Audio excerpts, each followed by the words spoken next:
Are you a Kaieteur newspaper advertiser? Well then, we have great news for you. Kaieteur Radio presents a 50% discount on all radio advertising.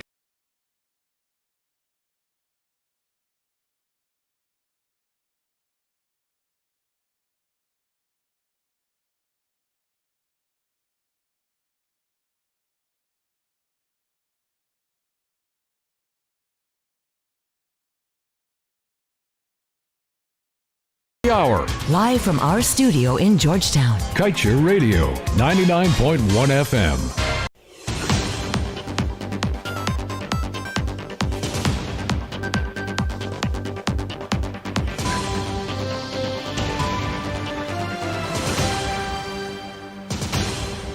With your news at this time, my name is Joshua Van Slykeman. Good evening and thank you for joining us on the Radio with a Difference, 99.1 and 99.5 FM, on Facebook and on YouTube at Kaieteur Radio and our website at kaieteurnewsonline.com/radio.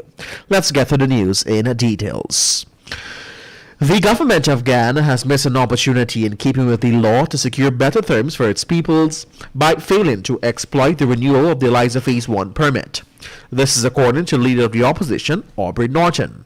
Norton was also keen to note that while he believes in the sanctity of contracts, the Eliza 1 permit could have been used to rake in a better deal, without touching the PSA government signed in 2016 with the oil company. The Eliza 1 permit, the first project to be approved for ESSO, was renewed after expiring on May 31. Detectives on the east coast of Demerara have managed to arrest 3 suspects accused of invading a birthday party on Wednesday and emptying the pockets and bags of 8 prominent businessmen. The businessmen were robbed of millions and cash, cellular phones, and expensive jewelry. Police stated that the armed robbery took place around 1:30 at one of the businessmen's house at 4th Street LBI East Coast, Demerara. Those in attendance at the party recalled that 4 men armed with handguns stormed into the house through a back door that was left open, and they were all held at gunpoint.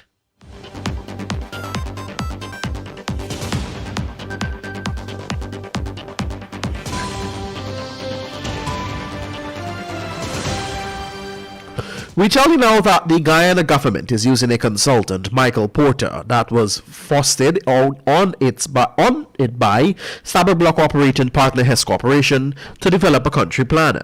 Additionally, the PPP administration is in fact encouraging the accelerated development of the oil resources offshore under the same provisions of the production sharing agreement, since it is a country where the contract sanctity is honored. Those are among the views expressed by Hess Corporation CEO John Hess. According to Hess, Ghana is a jurisdiction where contract sanctity is honored, and the companies are in fact responding to the desires of the administration for going ahead with the oil operations ahead of schedule. The People's Progressive Party civic government has begun to dole out portions of a massive $5 billion budgeted for the cost of living relief. However, the way the government continues to hand out the money has come into question. Former Finance Minister Winston Jordan believes that the manner in which the money was passed in Parliament does not coincide with the law's intention on transparency. Jordan is adamant that the law does not permit for the budgeting and passing of any block sum for which is proposed or spending for the purpose of spending is to be determined at a later date.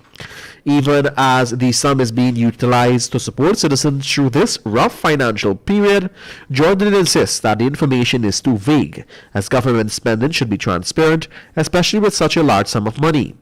He warned the opposition to pay more attention to the government spending and urged that in this case, a motion be moved in Parliament for government to come back to the House and clearly define its plan for the $5 billion. And finally, at this time, the recently renewed Eliza 1 permit has included a number of stipulations to be followed in terms of workers' occupational and safety rights, significantly more than what was provided in the old operating permit.